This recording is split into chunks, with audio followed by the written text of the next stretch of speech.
అందరూ సంతోషంగా ఉన్నారా? హల్లెలూయా. అందరూ నవ్వుతూ ఒకసారి హల్లెలూయా హల్లెలూయా. దేవుని నామానికి స్తోత్రాలు చెల్లిస్తున్నాం. గడిచిన 15 దినములు దేవుడు మనల్ని అద్భుతమైన రీతిగా ఆయన మనల్ని నడిపించాడు. ఈ ఉపవాస ప్రార్థనలో ఇది 16వ దినము. ఆయన అద్భుతమైన నామానికి వందనాలు చెల్లిస్తున్నాం. హల్లెలూయా. చూడండి, ఈరోజు దేవుడు అద్భుతమైన రీతిగా దేవుడు ఈ రోజు మనల్ని నడిపించబోతున్నాడు. ఆమేన్. హల్లెలూయా హల్లెలూయా. ఓకే, చూడండి, దేవుడు మనల్ని ఆశ తీరా చూస్తూ ఉన్నాడు. హల్లెలూయా. సో దేవుడు గడిచిన క్లాస్ లో మనం చూసుకున్నట్లయితే దేవుడు ఎందుకు మనల్ని చూస్తున్నాడు అంటే దేవునికి అపారమైన ప్రేమ మన పైన ఉంది కాబట్టి మనం ఎలాంటి వారమైనా కూడా మనము ఎలాంటి క్రియలు చేసినప్పటికీ అవిధేయతగా మనం జీవించినప్పటికీ కూడా ఆయన మనల్ని ప్రేమిస్తున్నాడు కాబట్టి, మన తండ్రి కాబట్టి మనల్ని ఆయన ఖచ్చితంగా చూస్తూ ఉన్నాడు. హల్లెలూయా. ఈ రోజు ఏమంటే దేవుడు మనల్ని ఎలా చూస్తూ ఉన్నాడు, ఏ విధంగా చూస్తున్నాడు, ఏ విధమైనటువంటి దృష్టి ఆయనకు మన పైన ఉంది, హల్లెలూయా అన్నటువంటి విషయాల గురించి మనము ఈ రోజు డిస్కస్ చేసుకున్నాం. హల్లెలూయా. చూడండి, ఎగ్జాంపుల్ నేనేం చెప్తానంటే, ఒక వ్యక్తిని మనం చూసి ఆ వ్యక్తి ఇప్పుడు పలానా వ్యక్తి, ఈ వ్యక్తిలో నాకు డాక్టర్ కనిపిస్తున్నాడు, డాక్టర్, ఒక ఇంజనీర్. హల్లెలూయా. అంటే ఏ విధంగా మన దృష్టి కోణము, దేవుని యొక్క దృష్టి కోణం ఎలా ఉంది అంటే ఏ విధంగా ఉందంటే, ఈ వ్యక్తిలో ఆ వ్యక్తి యొక్క క్యారెక్టర్ని బట్టి కానీ, ఆ వ్యక్తి యొక్క స్వభావాన్ని బట్టి కానీ, ఆ వ్యక్తి యొక్క క్రియలను బట్టి కానీ ఆ వ్యక్తిని చూసే విధానం అనేది ఉంటుందన్నమాట. హల్లెలూయా. అలాగే దేవుడు ఈ రోజు మనల్ని ఏ విధంగా చూస్తున్నాడు, దేవుడు ఏ విధంగా చూస్తున్నాడు, ఆయన దృష్టి ఏ విధంగా ఉంది, ఆయన యొక్క వే మన పైన ఎలాంటి వే కలిగి ఉన్నాడు, ఎలాంటి ఆలోచన కలిగి ఉన్నాడు. హల్లెలూయా. చూడండి, దేవుడు 139వ కీర్తన 16వ వచనంలో ఎవరు తీయదండి, నేను పిండమునే ఉండగా నీ కన్నులు నన్ను చూచెను.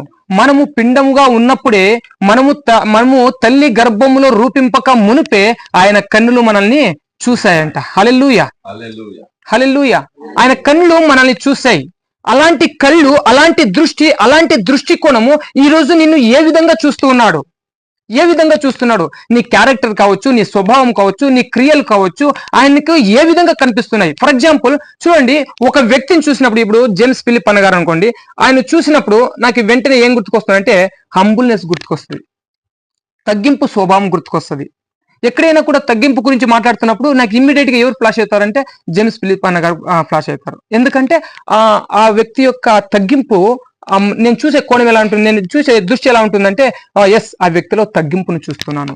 అలాగే మనలో కూడా దేవుడు ఏం చూస్తున్నాడు చూడండి. వాక్యం చూస్తున్నాం, లూకా సువార్త 13వ అధ్యాయము 6వ వచనం ఒకసారి అందరూ చదువుదాం. లూకా సువార్త 13వ అధ్యాయం 6వ వచనం.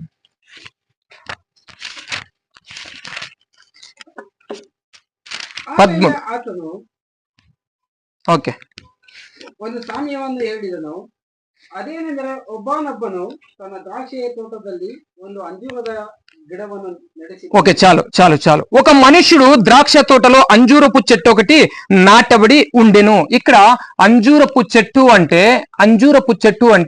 ఒక ఆత్మీయునికి సాదృశ్యము, ఒక క్రైస్తవునికి సాదృశ్యము, దేవుని నమ్మినటువంటి ఒక బిడ్డకు ఇది సాదృశ్యంగా ఉంది. ఇక్కడ దేవుడు ఏం చెప్తున్నాడంటే, ఒక మనుషుని ద్రాక్ష తోటలో అంజూరపు చెట్టు ఒకటి నాటబడి ఉంది. హల్లెలూయా హల్లెలూయా. చూడండి, ద్రాక్ష తోట ఉంది, ద్రాక్ష తోట మధ్యలో ఏం నాటబడిందంట, అంజూరపు చెట్టు నాటబడి ఉంది. హల్లెలూయా. చుట్టూ ద్రాక్ష తోట, మధ్యలో అంజూరపు చెట్టు. ఆమేన్. చుట్టూ ద్రాక్ష తోట మధ్యలో ద్రాక్ష తీగ కాదు, ద్రాక్ష చెట్టు కాదు, అంజూరపు చెట్టు నాటబడింది. అంటే నేనేం చెప్తున్నా అంటే, ఆ ద్రాక్ష తోట మధ్యలో అంజూరపు చెట్టు అంటే ఇది ఒక ప్రత్యేకింపబడినటువంటి చెట్టు. హల్లెలూయా. దేవుని సంగమా, ఇది ప్రత్యేకంగా కనిపిస్తున్నటువంటిది, ఇది ఒక ప్రాముఖ్యమైనటువంటిది. దేవుడు ఈరోజు నిన్ను నన్ను ఎలా చూస్తున్నాడంటే ఒక ప్రత్యేకమైన వ్యక్తిగా చూస్తున్నాడు, ఒక ప్రత్యేకమైనటువంటి సంఘముగా చూస్తున్నాడు. ఈ లోకంలో నీకు ఒక ప్రత్యేకత ఉంది, ఈ లోకంలో నిన్ను ఒక ప్రత్యేకమైనటువంటి ఒక వ్యక్తిగా, హల్లెలూయా, ఒక ప్రత్యేకత కలిగినటువంటి వ్యక్తిగా. అంజూరపు చెట్టు ద్రాక్ష తోట మధ్యలో నాటబడింది అంటే, అంత ద్రాక్ష తోట మధ్యలో ఒక చెట్టు నాటబడింది అంటే ఇది ఒక ప్రత్యేకమైనదే కదా, దీనికి ఒక ప్రాముఖ్యం ఉన్నటువంటిదే. ఇది వేరు చేయబడింది, ఇది వేరు చేయబడింది. హల్లెలూయా. ఆ ద్రాక్ష తోటకు ఇది సంబంధం లేదు. ద్రాక్ష తోటకు ఈ అంజురపు చెట్టుకు సంబంధం లేదు. ఎందుకంటే ఇది వేరు చేయబడింది, ఇది ప్రత్యేకింపబడినది. ఆమేన్. దేవుడు ఈ రోజు నిన్ను ఈ లోకంలో ఉంచాడంటే ఈ లోకంలో నిన్ను ఒకనిగా కాదు, 10 మందిలో నిన్ను ఒకనిగా కాదు, 10 మందిలో నువ్వు సపరేట్. ఈ లోకంలోనే నువ్వు ఒక సపరేట్. ఈ లోకంలోనే నువ్వు ఒక ప్రత్యేకింపబడినటువంటి వ్యక్తి, నువ్వు ఒక విభాగింపబడినటువంటి వ్యక్తి. హల్లెలూయా. ఈ లోకంలో నువ్వు కలిసిపోవడానికి దేవుడు నిన్ను ఈ లోకంలో ఉంచలేదు. ఈ లోక క్రియల్లో కావచ్చు, ఈ లోకమైనటువంటి ఆచారాల్లో కావచ్చు, ఈ లోకమైనటువంటి సాంప్రదాయాల్లో నువ్వు కలిసిపోయేలాగా దేవుడు నిన్ను చూడట్లేదు. ఈ లోకంలో వేరుపరచబడినటువంటి వ్యక్తిగా దేవుడు నిన్ను చూస్తున్నాడు. ఈ లోకంలో నువ్వు సెపరేట్ గా ఉండాలని దేవుడు నిన్ను చూస్తున్నాడు. హల్లెలూయా. ఈ లోకంలో నువ్వు ఒక సెపరేట్ గా ఉండాలని. అంజూరపు చెట్టు ఒక సెపరేట్, ఒక వేరు చేయబడినటువంటిది. ఈ లోకంలో దేవుడు నిన్ను కూడా అంతే, నిన్ను వేరుగా ఉంచాడు. హల్లెలూయా. దేవుని వాక్యం సెలవిస్తుంది యాకోబు పత్రిక 4:4 లోక స్నేహం అంటే దేవునికి వైరము. ఎందుకంటే లోకంతో స్నేహం చేయడానికి కాదు నిన్ను ఈ లోకంలో ఉంచింది. ఈ లోక ఆశలతో నువ్వు ఇమిడిపోవడానికి కాదు నిన్ను దేవుడు ఈ లోకంలో ఉంచింది. నువ్వు ఒక సెపరేట్ గా ఉండాలని, నువ్వు ఒక వేరుపరిచినటువంటి వ్యక్తిగా నువ్వు జీవించాలని. హల్లెలూయా. ఒక ప్రత్యేకమైనటువంటి వ్యక్తిగా నువ్వు జీవించాలని దేవుడు ఈ లోకంలో నిన్ను ఉంచాడు. హల్లెలూయా. దేవుడు చూస్తున్నటువంటి దృష్టికోణం ఏంటో తెలుసా? నువ్వు ఈ లోక సంబంధి కాదు. దానికి దేవుడు అంటాడు, యేసుక్రీస్తు ప్రభు అంతా యోహాను సువార్తలో, ఈ యోహాను సువార్త ఏమంటే మీరు ఈ లోక సంబంధులు, నేను పరలోక సంబంధిని. ఆయన పరలోక సంబంధి అయితే, ఆయన ఆత్మ సంబంధి అయితే, ఆయన నమ్ముకున్నటువంటి నీవు, ఆయన్ని ఆశ్రయించినటువంటి నీవు కూడా ఆత్మ సంబంధివే. హల్లెలూయా. దేవుడు ఈ లోకంలో నేను ఉంచాడంటే ఈ లోకంలో ఉండడానికి కాదు, ఈ లోకంలో కలిసిపోవడానికి కాదు, ఈ లోకంలో ఉన్నటువంటి స్నేహితులతో కలిసిపోవడానికి కాదు, ఈ లోకంలో ఉన్నటువంటి సంబంధికులతో బంధువులతో కలిసిపోవడానికి కాదు. నువ్వు ఒక ప్రత్యేకింపబడినటువంటి వ్యక్తివి, నువ్వు వేరు చేయబడినటువంటి వ్యక్తివి. నువ్వు లోక సంబంధి కాదు, నువ్వు పరలోక సంబంధివి. హల్లెలూయా. నువ్వు పరలోక సంబంధి. దేవుడు నిన్ను చూస్తున్నటువంటి విధానం ఏం తెలుసా? నువ్వు ఆత్మ సంబంధి అని దేవుడు నిన్ను చూస్తున్నాడు. ఈ లోకంలో ఒక ఆత్మ సంబంధిగా నిన్ను ఉంచాడు. హల్లెలూయా. హల్లెలూయా. చూడండి 2 కొరింథీయులకు రాసిన పత్రిక 6:14 ఏముందో తెలుసా? ఒకసారి చదువుదాం చూడండి. 2 కొరింథీ 6:14 ನೀವು ಕ್ರಿಸ್ತ ನಂಬಿಕೆಯಿಲ್ಲದವರೊಂದಿಗೆ ಸೇರಿ ಇಜ್ಜೋಡಾಗಬೇಡಿರಿ. చాలు. మీరు అవిశ్వాసులతో జోడుగా ఉండకడి. హల్లెలూయా. అవిశ్వాసులతో ఉండడానికి కాదు, అవిశ్వాసులతో కలవడానికి కాదు, ఈ లోకంలో అన్యులతో కలవడానికి కాదు. దేవుడు ఎలా చూస్తున్నాడంటే అవిశ్వాసులతో నిన్ను వేరుపరిచాడు. ఆమేన్. నిన్ను ప్రత్యేకపరిచాడు. అన్య జనులతో నిన్ను ప్రత్యేకంగా దేవుడు చూస్తున్నాడు. ఒక ప్రత్యేకమైనటువంటి వ్యక్తిగా నిన్ను చూస్తున్నాడు. హల్లెలూయా. మరి మనం ఎలా ఉన్నాం? ఈ లోకంలో దేవుడు నిన్ను ఒక ప్రత్యేకంగా ఉంచితే, ఒక ప్రత్యేకమైన వాడిగా నిన్ను చూస్తూ ఉంటే, మరి మన జీవితాలు ఎలా ఉన్నాయి? ఎలా బ్రతుకుతున్నాం? ఈ లోక సంబంధికులతో కలిసిపోతున్నామా, లేదా స్నేహితులతో కలిసిపోతున్నామా? కలిసిపోయి వారితో వీళ్ళతో మూవీ అంట, ఫిలంలంట, అవ్వంట ఇవ్వంట ఇలా చూసుకుంటూ ఉన్నామా? దేవుడు అలా కాదు నేను చూస్తున్నది, ఒక ప్రత్యేకమైనటువంటి వ్యక్తిగా నేను చూస్తున్నాడు. దేవుని దృష్టికోణంలో నువ్వు ఒక ప్రత్యేకమైనటువంటి వాడు. చూడండి, న్యాయాధిపతులు 16:1 మనం చూసుకున్నట్లయితే సంసోను గురించి మీకు అందరికీ తెలిసినటువంటి వ్యక్తి. సంసోను దేవుడు తల్లి గర్భంలో రూపింపక మునుపే సంసోన్ని నాజీరు చేయబడినటువంటి వ్యక్తి. సంసోన్ని సెలెక్ట్ చేసుకున్నాడు, సంసోన్ని ప్రత్యేకపరిచాడు దేవుడు. హల్లెలూయా. చిన్నప్పటి నుండి ప్రత్యేకపరిచాడు. అతను మద్యం తాగరాదు, అతను వేషలతో సాంగత్యం చేయకూడదు, అతను అన్యులతో కలిసి ఉండకూడదు అని దేవుడు ఒక ప్రతిష్ఠ చేసుకున్నాడు, ఒక నిబంధన చేసుకున్నాడు సంసోనుతో. నువ్వు ప్రత్యేకమైనటువంటి వ్యక్తివి అని ప్రాముఖ్యమైనటువంటి తలాంతులు ఇచ్చి ఆయన ప్రత్యేకపరిచాడు. అయితే ఆయన ఏం చేశాడు? ఫిలిస్తీయులతో యుద్ధం చేయరా నాయన అంటే, ఫిలిస్తీయులతో జయం పొందరా అంటే ఆయన ఫిలిస్తీయులతో సంసారాలు చేస్తున్నాడు. హల్లెలూయా. ఫిలిస్తీయులతో కలిసిపోయాడు, లోకస్తులతో కలిసిపోయాడు, అన్యులతో కలిసిపోయాడు. దేవుని మాటకు అవిధేయత చూపించాడు, దేవుని ఆజ్ఞకు లోబడలేనటువంటి వ్యక్తి. హల్లెలూయా. ఈరోజు మనము కూడా దేవుడు మనల్ని చూస్తున్నది ఈ లోకం కంటే నిన్ను ప్రత్యేకంగా చూస్తున్నాడు. ఈ లోకంలో కలిసిపోవడానికి కాదు, ఒక ప్రత్యేకమైన వ్యక్తిగా నిన్ను చూస్తుంటే నువ్వు నేను ఏ విధంగా జీవిస్తూ ఉన్నాం? మనల్ని ఒకసారి పరీక్ష చేసుకోవాలి. హల్లెలూయా. ఈ లోకంలో దేవుడు నిన్ను ఒక ప్రత్యేకమైనటువంటి వ్యక్తిగా చూస్తున్నాడు, ఒక సపరేట్ అయినటువంటి వ్యక్తిగా చూస్తున్నాడు. దేవుని దృష్టి ఎలా అంటే దేవుడు ఏమంటున్నాడంటే నీవు లోక సంబంధి కాదు, నువ్వు పరలోక సంబంధివి. హల్లెలూయా. నువ్వు ఆత్మ సంబంధివి, నువ్వు దేవుని నమ్ముకున్నటువంటి వ్యక్తివి. మరి మనం ఎలా జీవిస్తున్నాం? ఈ లోకస్తులతో కలిసిపోయి, లోక సంబంధికులతో కలిసిపోయి దేవుని సన్నిధికి వస్తున్నాం, ప్రార్థన చేస్తున్నాం, వాక్యం చదువుతున్నాం, దేవునితో సహవాసం చేస్తున్నాం. అయినప్పటికీ కూడా లోక సంబంధులతో కలిసిపోయినటువంటి జీవితం మన జీవితం ఉందేమో. సంసోను చిన్నప్పటి ఉంటే ఒక ప్రతిష్ఠ చేయబడినటువంటి వ్యక్తి, నాజీరు చేయబడినటువంటి వ్యక్తి, ప్రత్యేకింపబడినటువంటి వ్యక్తి. దేవుని మాటకు లోబడలేక, దేవుని ఆజ్ఞకు అవిధేయత చూపించి లోకులతో కలిసి పాపం చేశాడు. హల్లెలూయా, హల్లెలూయా. ఈరోజు మనం ఎలా ఉన్నాం? ఒకసారి మనల్ని మనం పరీక్ష చేసుకోవాలి. మనం ఎలా జీవిస్తున్నాం ఈ లోకంలో? దేవుడు మనల్ని ఎలా చూశాడు? ప్రత్యేకమైనటువంటి వ్యక్తిగానే చూశాడు. నువ్వు ప్రత్యేకంగా ఉన్నావా? ఈ లోకస్తులతో ప్రత్యేకంగా ఉన్నావా? లోకపరమైనటువంటి క్రియల్లో ప్రత్యేకంగా ఉన్నావా? నువ్వు చూసే ఆలోచన, నువ్వు చేసే ఆలోచన, చూసే దృష్టి, నీ క్రియలు, నీ మాట తీరు ఒక ప్రత్యేకంగా ఉన్నాయా? గమనించాలి ప్రియ సహోదరి సహోదరుడా. నువ్వు దేవుని సంఘానికి వస్తున్నావు, దేవుని దగ్గరకు వస్తున్నావు, నువ్వు ఒక ప్రత్యేకింపబడినటువంటి వ్యక్తిగా నువ్వు జీవిస్తూ ఉన్నావా? గమనించాలి. దేవుడు నిన్ను ప్రత్యేకమైనటువంటి వ్యక్తిగా చూశాడు.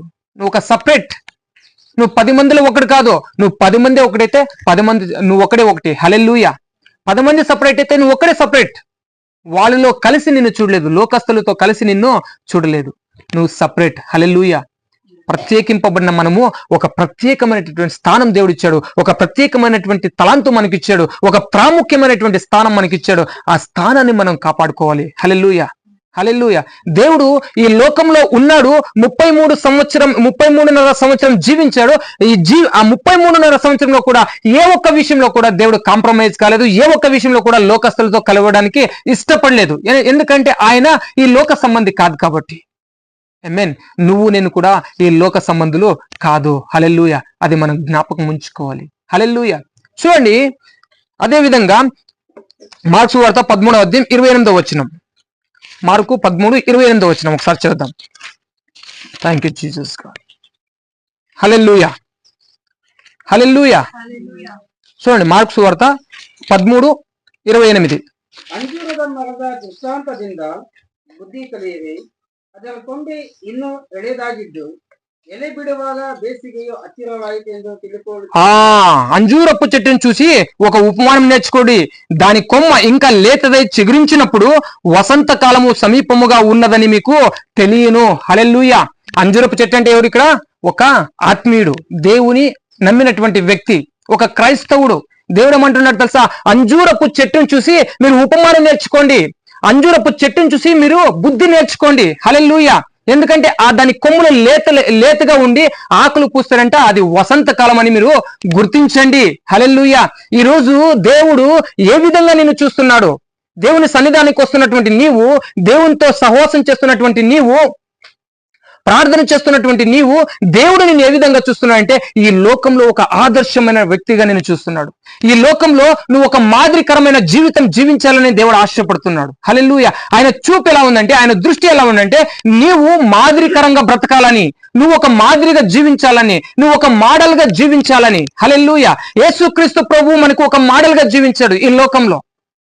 ఆయన క్రియలు కావచ్చు, ఆయన మాట తీరు కావచ్చు, ఆయన యొక్క ప్రవర్తన కావచ్చు, ఎవ్రీథింగ్ అంతా కూడా ఒక మోడల్, ఒక మాదిరి. హల్లెలూయా. ఒక మాదిరి, ఆయన ఒక మాదిరి చూపించాడు. దేవుడు ఈ రోజు నిన్ను చూస్తున్నాడు. ఎలా చూస్తున్నాడు తెలుసా? ఈ లోకంలో నువ్వు ఒక మాదిరికరంగా జీవించాలని, ఈ లోకంలో నువ్వు ఒక మోడల్, నువ్వే ఒక మోడల్. నిన్ను చూసి బుద్ధి తెచ్చుకోవాలి. హల్లెలూయా. ఇగో నా బిడ్డ ఇక్కడ ఉంది, ఈ వ్యక్తిని చూసి నిన్ను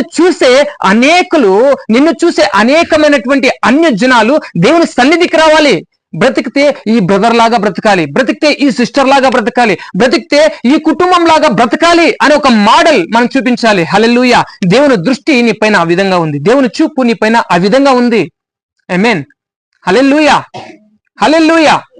దేవుని చూపు నువ్వు ఒక మోడల్ గా ఉండాలని, ఒక మాదిరికరమైనటువంటి జీవితం నువ్వు జీవించాలని దేవుడు చూస్తున్నాడు. అయితే నువ్వు నేను ఏ విధంగా జీవిస్తున్నాం? హల్లెలూయా. నిన్ను చూసి అనేక మంది దేవుని సన్నిధికి రావాలి, దేవుని దగ్గరికి రావాలి. క్రైస్తవులమైన మనము దేవుని నమ్ముకున్నటువంటి మనమే ఆదర్శంగా ఉండాలి. దేవుడు మనకు ఆదర్శాన్ని చూపించాడు. ఆ ఆదర్శమే మన క్రియలు కావచ్చు, మన ప్రవర్తన కావచ్చు, మన మాట తీర ఒక ఆదర్శంగా ఉండాలి. ఒక మాదిరి చూపించాలి. నీ ప్రవర్తన ఒక మోడల్ గా ఉండాలి. హల్లెలూయా, హల్లెలూయా. చూడండి, సామెత గ్రంథం 6వ అధ్యాయం 6వ వచనంలో దేవుడు ఏమంటాడంటే, చీమలను చూసి నువ్వు బుద్ధి తెచ్చుకో. హల్లెలూయా. చీమలను చూసి చీమల దగ్గరికి వెళ్ళి, సోమరి నువ్వు చీమల దగ్గరికి వెళ్ళి బుద్ధి తెచ్చుకో, జ్ఞానం తెచ్చుకో. ఎందుకంటే ఆ చీమలను బట్టి మనకి బుద్ధి రావాలంట సోమరికి. ఆమేన్, హల్లెలూయా. మనల్ని చూసి అనేకులు బుద్ధి తెచ్చుకోవాలి. అనేకులు మనల్ని చూసి మన దారిలో నడవాలి. హల్లెలూయా. ఈ రోజు యేసుక్రీస్తు ప్రభు మనకు ఒక మోడల్ గా నిలబడ్డాడు. యేసుక్రీస్తు ప్రభు మనకు ఒక మాదిరి. ఆయన క్రియలు కావచ్చు, ఆయన మాట తీరు కావచ్చు, ఆయన దృష్టి కావచ్చు, ఏదైనా కూడా. అదే విధంగా మనల్ని చూసి అనేకులు ఒక మాదిరి నిన్ను చూసి అనుసరించాలి. నిన్ను చూసి నీ కుటుంబం నిన్ను అనుసరించాలి. నీ ప్రవర్తన, నీ క్రియలు చూసి నీ సంబంధికులు మిమ్మల్ని అనుసరించాలి. యేసయ్య దగ్గరికి వెళితే మేము కూడా ఇలా జీవిస్తామేమో, మేము కూడా ఇలా మంచిగా ఉంటామో, మంచిగా మాట్లాడతాం, మంచిగా ఆలోచన చేస్తాం, మంచి ప్రవర్తన కలిగి ఉంటాం అనేటువంటి మాదిరి మనము చూపించగలగాలి. మన పితరులు మనకు అనేకమైనటువంటి మాదిరి చూపించారు. ఒక్కొక్కరు ఒక్కొక్క విషయంలో మాదిరి చూపించారు. అబ్రహాం అయితే విశ్వాసంలో మాదిరి చూపించాడు. అబ్రహాం లాంటి విశ్వాసం కలిగి ఉండాలని. హల్లెలూయా. అబ్రహాం విశ్వాసంలో మాదిరి చూపించాడు. హేబేలు అర్పించడంలో మాదిరి చూపించాడు. ఏ విధంగా అర్పించాలి? శ్రేష్టమైనటువంటి వాటిని దేవునికి అర్పించాలి, దేవుని సన్నిధిలో అర్పించాలి. హల్లెలూయా. దేవుని జతలో నడవడము హానోకు నేర్పించాడు మనకి. హానోకు మాదిరి చూపించాడు 300 సంవత్సరాలు దేవునితో నడిచి. ఆ విధంగా మనము కూడా ఈ లోకానికి ఒక మాదిరికరంగా మనము జీవించాలి. దేవుడు నిన్ను ఈ విధంగా చూస్తున్నాడు. ఈ లోకంలో ఒక ప్రత్యేకింపబడిన వాడిగా నేను చూస్తున్నాడు. ఈ లోకంలో ఒక మాదిరిగా నేను చూస్తున్నాడు. ఒక మాదిరి. ఎందుకంటే నిన్ను చూసే అనేకులు దేవుని సన్నిధానికి రావాలి. అనేకులు నీ మార్గంలో నడవాలి. రేపు ఈ కుటుంబాన్ని చూస్తే ఆ కుటుంబంలో ఉన్నటువంటి పిల్లలు నడవాలి. హల్లెలూయా, హల్లెలూయా. ఈరోజు మనము ఒక మోడల్ గా మనం జీవిస్తున్నామా? మనం చేసే పని చేస్తున్నటువంటి స్థలాల్లో కావచ్చు, మనం జీవిస్తున్నటువంటి ఏరియాలో కావచ్చు, మన కుటుంబాల్లో కావచ్చు, కాలేజీకి వెళ్తున్నటువంటి కాలేజీల్లో కావచ్చు, స్కూల్కి వెళ్తున్నటువంటి స్కూల్లో కావచ్చు, జాబ్ చేస్తున్నటువంటి కంపెనీలో కావచ్చు, నువ్వు ఒక మాదిరిగా జీవిస్తున్నావా? నువ్వు ఒక సాక్ష్యంగా బ్రతుకుతున్నావా? దేవునికి ఆలోచన చేసుకోవాలి మనల్ని మనం. ఆమేన్, హల్లెలూయా. ఒక సాక్ష్య జీవితం మనకుందా? నీ క్రియలు కావచ్చు, నీ మాట తీరు కావచ్చు, నీ ప్రవర్తన కావచ్చు, నువ్వు చేసే దాన ధర్మాలు ఒక మాదిరి కల్పించాలి.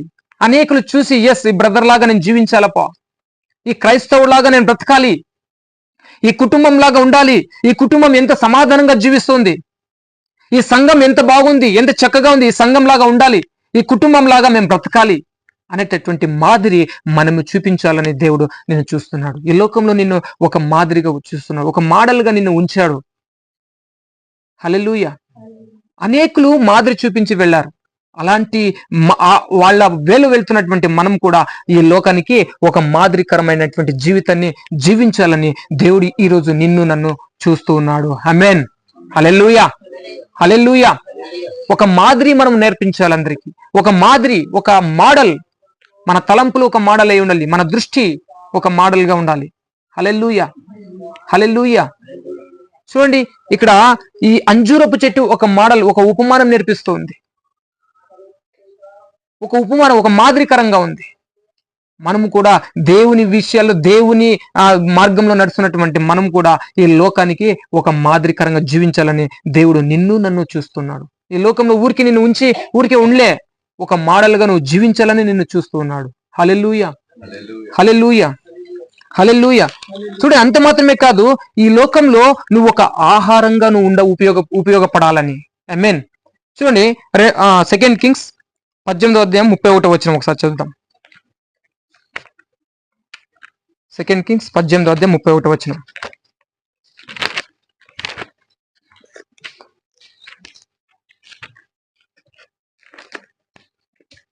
ಅಶ್ಶೂರದ ಅರಸನಾದ ನನ್ನ ಮಾತನ್ನು ಕೇಳಿರಿ, ನನ್ನೊಡನೆ ಒಡಂಬಡಿಕೆ ಮಾಡಿಕೊಂಡು ನನ್ನ ಆಶ್ರಯದಲ್ಲಿ ಸೇರಿರಿ. అట్లే కిందికి సంధి చేసుకుని నా యుద్ధకు ಪ್ರತಿಯೊಬ್ಬನು ತನ್ನ ತನ್ನ ಅಂಜೂರ ಮರ ದ್ರಾಕ್ಷಾಲತೆ ಇವುಗಳ ಹಣ್ಣುಗಳನ್ನು ತಿಂದು ఆమెన్. సాకు సాకు సాకు సాకు సాకు. ద్రాక్ష చెట్టు ఫలమును తన అంజూరపు చెట్టు ఫలమును తినుచు. హల్లెలూయా. ఇక్కడ అంజూరపు చెట్టు అనేకుల ఆకలిని తీరుస్తూ ఉంది. హల్లెలూయా. ఆహారంగా ఉపయోగపడతా ఉంది. ఆమేన్. హల్లెలూయా.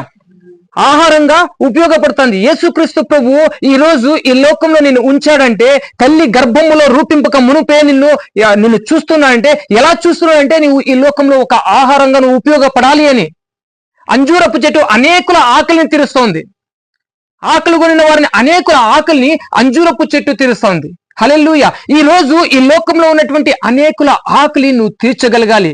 ఎందుకంటే యేసుక్రీస్తు ప్రభు ఏమంటున్నాడంటే, యోహాను సువార్త 6వ అధ్యాయము 31వ వచనం ఏమంటాడంటే, నేనే జీవాహారమై ఉన్నాను. హల్లెలూయా. యేసుక్రీస్తు ప్రభు జీవాహారమై ఉన్నాడు. ఆయన తింటున్న మనము, ఆయన దేహాన్ని తీసుకుంటున్న మనము, ఆయన రక్తాన్ని తాగుతున్నటువంటి మనము, ఆయన దేహాన్ని తింటున్నటువంటి మనము, ఆయన వాక్యాన్ని తీసుకుంటున్నటువంటి మనము అనేకుల ఆకలిని తీర్చేవారుగా మనము జీవించాలి లోకంలో. ఆమేన్. హల్లెలూయా. అనేకుల ఆకలిని. ఎందుకంటే ఎంతో మంది ఆ బలమైనటువంటి ఆహారం లేక, ఆ వాక్యము దేవుని జీవాహారమైనటువంటి ఆ వాక్యము లేక అనేకులు నశించిపోతున్నారు. అనేకులు ఆకలితో అలమటిస్తున్నారు. అలాంటి వారికి, అలాంటి బలహీన స్థితిలో ఉన్నటువంటి వారికి బలపరిచేటటువంటి ఆహారము నువ్వే అయి ఉండాలి లోకంలో. ఆమేన్. నువ్వే అయి ఉండాలి లోకంలో. దేవుడే పరలోకం నుండి దిగి వచ్చినటువంటి మన్నాను నేనే, ఆ జీవాహారము నేనే. యేసుక్రీస్తు ప్రభు జీవాహారం అయితే, యేసుక్రీస్తు ప్రభు వాక్యం అయితే, ఆ వాక్యాన్ని ప్రతిరోజు తీసుకుంటున్నా నీవు. యేసుక్రీస్తు ప్రభు శరీరాన్ని ప్రతి నెల తీసుకుంటున్నటువంటి నీవు అనేకులకు ఆహారంగా ఉపయోగపడాలి. హల్లెలూయా. అనేకులు బలహీన స్థితిలో ఉన్నారు. బలహీన స్థితిలో ఉన్న వారికి నీ దేవుడు నీకు ఇచ్చినటువంటి వాక్యాన్ని అనేకులకు బోధించి నువ్వు బలపరచాలి. హల్లెలూయా. ఒక ఆహారముగా మనం ఉపయోగపడాలి. దేవుడు ఈ రోజు నిన్ను ఏ విధంగా చూస్తున్నాడంటే, ఈ లోకంలో నువ్వు ఒక ఆహారిగా ఉపయోగపడాలి. అనేకులకు నువ్వు ఉపయోగపడాలి. ఆమేన్. అనేకుల ఆకలిని తీర్చేవాడిగా నువ్వు ఉండాలి. అనేకుల దాహం తీర్చేవాడిగా నువ్వు ఉండాలి. దేవుడు అదే కోరుకుంటున్నాడు. అనేకుల దాహము, అనేకుల ఆకలి తీర్చేటటువంటి వ్యక్తులుగా మనము ఈ లోకంలో దేవుడు మనల్ని సృష్టించాడు. ఆమేన్. హల్లెలూయా. నీ పక్కవాడు చెడిపోతుంటే, నీ పక్కవాడు బలహీనుడు అవుతుంటే వానికి దేవుని వాక్యాన్ని బోధించి, దేవుని మన్నాన్ని నువ్వు వాళ్ళకి ఇచ్చి వాళ్ళని బలపరచాలి. నరకంలో పడిపోతున్నటువంటి వాడిని కాపాడే బాధ్యత దేవుడు ఎవరికి ఇచ్చాడంటే నీకు, నాకే ఇచ్చాడు. హల్లెలూయా. అనేకుల ఆకలిని తీర్చేటటువంటి బాధ్యత దేవుడు నీకు ఇచ్చాడు. ఆమేన్.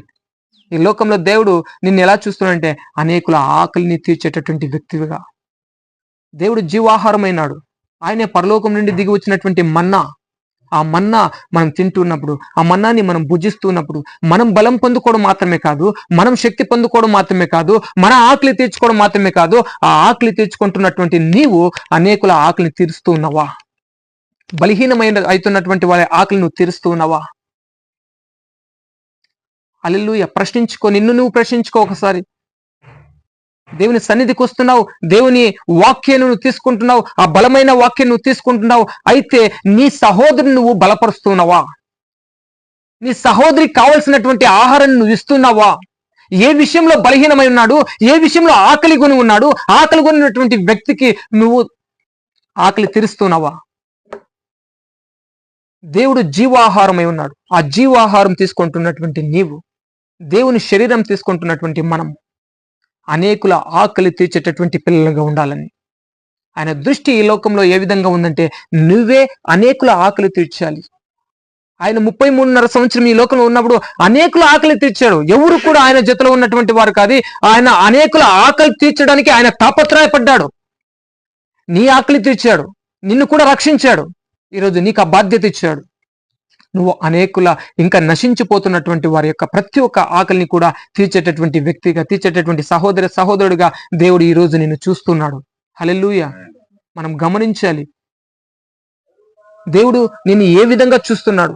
దేవుడు చూస్తున్నటువంటి విధానంలో నువ్వు ఉన్నావా? హల్లెలూయా.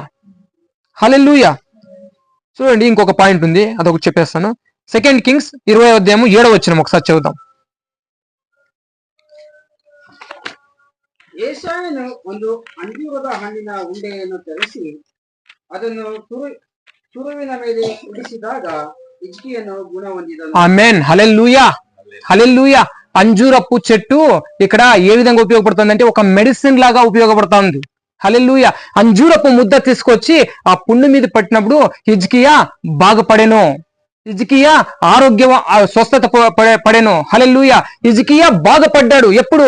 అంజూరపు చెట్టు ముద్ద తీసుకొచ్చి ఆ పుండు మీద పెట్టినప్పుడు. ఆమేన్. ఇక అంజూరపు చెట్టు ఒక మెడిసిన్, ఒక ఔషధం లాగా ఉపయోగపడతా ఉంది. హల్లెలూయా. దేవుడు ఈ రోజు నిన్ను ఈ లోకంలో ఎలా చూస్తున్నా అంటే నువ్వు అనేకులకు ఔషధంగా ఉండాలని. You are the one of the medicine. Hallelujah. నువ్వు ఒక మెడిసిన్ గా ఈ లోకంలో నువ్వు ఉపయోగపడాలి అని. హల్లెలూయా.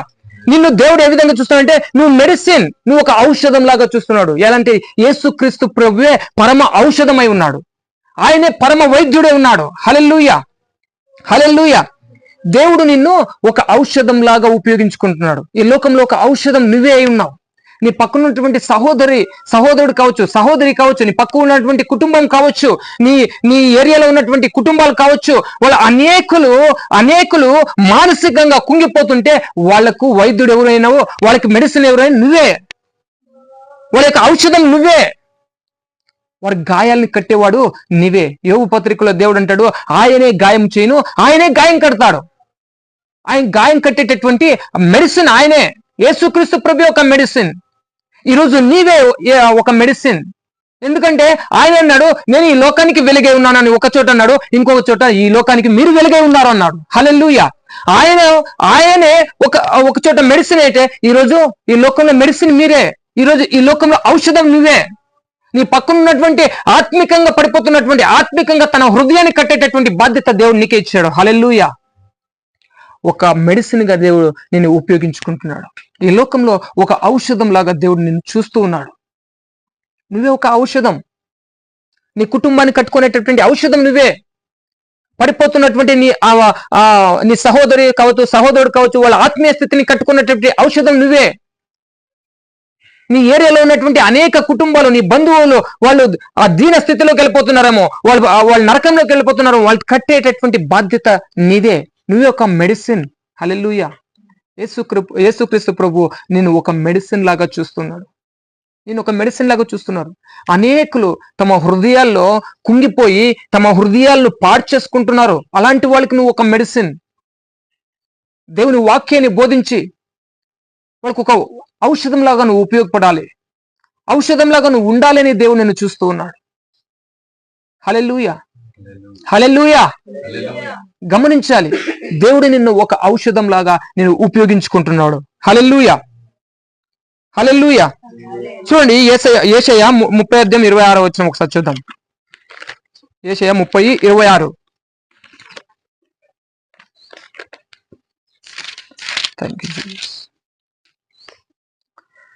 యెహోవా తన జనుల గాయము కట్టి వారి దెబ్బలు బాగు చేయును. హల్లెలూయా. యేసుక్రీస్తు ప్రభు గాయము కట్టి వారి దెబ్బలను బాగు చేసేటటువంటి ఔషధం. యేసుక్రీస్తు ప్రభు ఒక ఔషధం. ఈ లోకంలో నువ్వు నేను ఒక ఔషధం. నువ్వే ఒక మెడిసిన్. హల్లెలూయా. గమనించాలి ప్రియ సహోదరుడా, దేవుడు నిన్ను ఎలా చూస్తున్నాడంటే ఒక మెడిసిన్ గా నిన్ను ఉపయోగించుకుంటున్నాడు. ఒక ఔషధం లాగా నువ్వు ఈ లోకంలో ఉండాలని ఉపయోగించుకుంటున్నాడు. హల్లెలూయా. ఆ విధంగా మనం దేవుడిని చూస్తున్నప్పుడు నీవు నేను ఎలా జీవిస్తున్నాం. అనేకులు ఎలా ఉన్నారంటే ఈ లోకంలో వాని గాయం కట్టరా బాబు అంటే వాని గాయంకి ఇంకా కొంచెం కారం పొడేసి ఇంకా పెద్దగా చేస్తున్నాం. వాడు చెడిపోతున్నాడు, వాడు పక్కదో పడుతున్నాడు, వాడు దేవుని ట్రాక్ లో లేడు, పక్కకు పోతున్నాడు. వాని కట్టే బాధ్యత దేవుడు నీకు అప్పగించింటే వాడు ఇంకా 4 మాటలు చెప్పి దేవుని నుండి దూరం చేసే పరిస్థితిలో ఉన్నామా, లేదా వాని దగ్గర చేసే పరిస్థితిలో మనం ఉన్నామా? ఏ విధంగా మనం ఉన్నాం? అనేక కుటుంబాలు ఈ ఎంటైన్లో నశించిపోతున్నాయి. అనేక ఆత్మీయ జీవితాలు పడిపోతున్నాయి. అలాంటి పడిపోతున్నటువంటి జీవితాలని కట్టే బాధ్యత దేవుడు నీకు ఇచ్చాడు. ఎందుకంటే నువ్వు ఒక ఔషధం. వాళ్ళ గాయాలకి నువ్వు ఒక ఔషధం. వాళ్ళ ఆత్మీయ స్థితికి నువ్వు ఒక ఔషధం. హల్లెలూయా. ఔషధంగా దేవుడు నిన్ను చూస్తున్నాడు. నువ్వు వాళ్ళ ఆత్మీయ స్థితిని కట్టి దేవుని దగ్గరికి నువ్వు తీసుకొచ్చే ప్రాసెస్ లో నువ్వు ఉన్నావా, లేదా ఇంకా 4 మాటలు చెప్పి వాళ్ళని దేవుని ఇంకా దూరం చేస్తూ ఉన్నామా? ఎలా జీవిస్తున్నాం మనం ఈ లోకంలో? ఎలాంటి బ్రతుకు మనం బ్రతుకుతున్నాం? ఒక వేషధారి బ్రతుకు బ్రతుకుతున్నామా? దేవుడు చూడండి, నిన్ను ప్రత్యేకించాడు, ఈ లోకంలో ఒక ప్రత్యేకంగా చూస్తున్నాడు, ఒక ఆదర్శమైనటువంటి వ్యక్తిగా చూస్తున్నాడు, అనేకుల ఆకలి తీర్చేటటువంటి ఒక వ్యక్తిగా నిన్ను చూస్తున్నాడు, పడిపోతున్నటువంటి ఆత్మీయ స్థితిని కట్టేటటువంటి ఒక మెడిసిన్ గా నిన్ను చూస్తున్నాడు, ఒక ఔషధంలాగా నిన్ను చూస్తున్నాడు.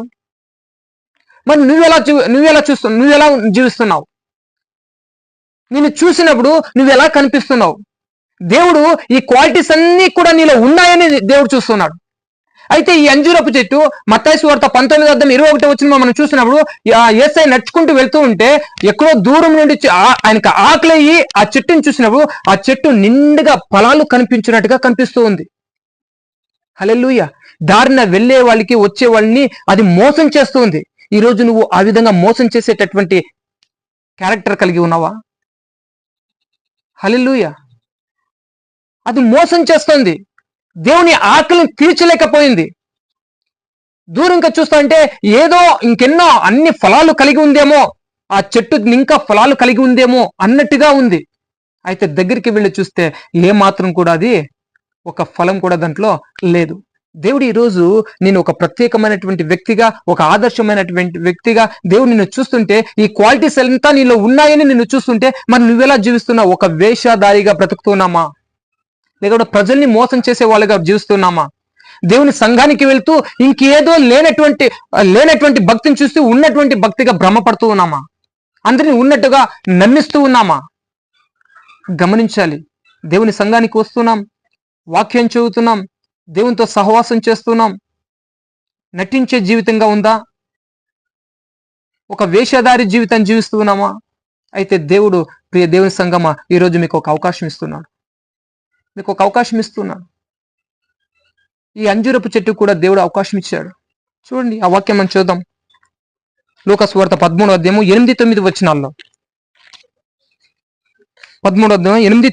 చదువుతాను చూడండి. అయితే వాడు, అయ్యా, నేను దాని చుట్టూ తవ్వి ఎరువు వేయ మట్టుకు ఈ సంవత్సరం కూడా ఉండనిమ్మో, అది ఫలించినా సరే, లేని ఎడల నరికి వేయమని అతనితో చెప్పెను. హల్లెలూయా. రే దేవుని సంగమా, దేవుడు నిన్ను చూస్తున్నటువంటి దృష్టి కోణం వేరు. అయితే నీవు వేషధారిగా జీవిస్తూ ఉన్నట్లయితే, నువ్వు అందరిని నమ్మించేటటువంటి కోణంలో నువ్వు ఉన్నట్లయితే నీకు ఒక అవకాశం ఇస్తున్నాడు. ఈ అంజూరపు చెట్టుకి దేవుడు అవకాశం ఇచ్చినట్టుగానే నీకు ఒక అవకాశం ఇస్తున్నాడు. ఆ అవకాశాన్ని ఉపయోగించుకోండి. అనేకమైనటువంటి అవకాశాలు ఇచ్చాడు దేవుడు, చాలా అవకాశాలు ఇచ్చాడు. అయితే ఈరోజు దేవుడు చూస్తున్నటువంటి విధానం వేరు.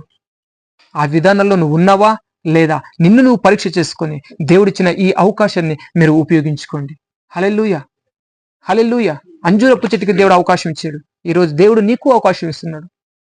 నువ్వు ఈ లోకంలో మాదిరిగా జీవించాలని, ఈ లోకంలో ఒక ప్రత్యేకింపబడినటువంటి వ్యక్తిగా నువ్వు బ్రతకాలని,